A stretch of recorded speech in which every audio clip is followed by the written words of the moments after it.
Okay, so observation for the hand and wrist. First, you're going to make sure that you compare bilaterally. So you want to look at both hands. You can throw that one away for the sake of time. You want to make sure that you compare laterally, posteriorly, and anteriorly. So look at all sides of the hand and wrist. Look for swelling, any deformities, discoloration. Observe their body motion. If there's any scars, lacerations, hematomas. See if there's any muscle spasms at all going on.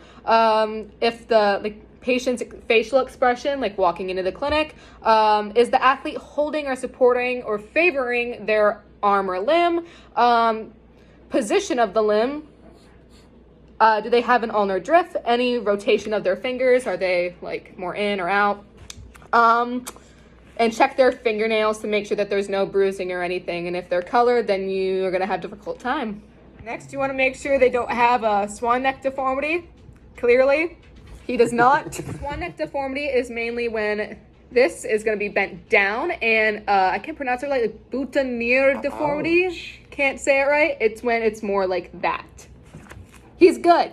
If the hand looked like that, that's claw finger. Bigger fingers, like where you have like a pirate hook, like Argy matey. Bishop's hand. Yeah. That would be drop wrist. Next is the Dupuytren's, I can't pronounce it, contracture. Next is Volkmann's contracture. It often happens after a fracture or dislocation of the elbow or forearm. Wow. Fun fact, he had mallet finger, but had his whole pinky reconstructed. So it's like, meh. Jersey finger often happens like when you grab someone's jersey and you rupture the flexor digitorum profundus. Cracky, if we look over here, she had a ganglion cyst and had it removed. It often occurs like Twice. Often occurs like we're right here. Crikey.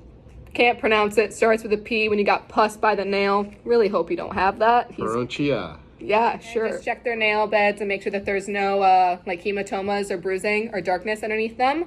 Once again, if your nails are painted, very difficult to do, and make sure that there's no hypertrophy or atrophy within like the difference between the hands. First, the wrist flexors, which are going to be on the anterior side of the arm, and anatomical, whatever it's called. Yep.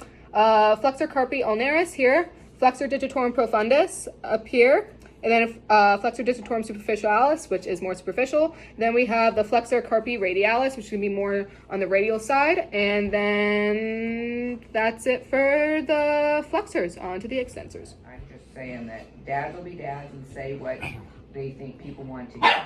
So. Next are the extensors, which are going to be, if they are in anatomical position, are going to be on the posterior aspect of the arms, but we're going to flip it over.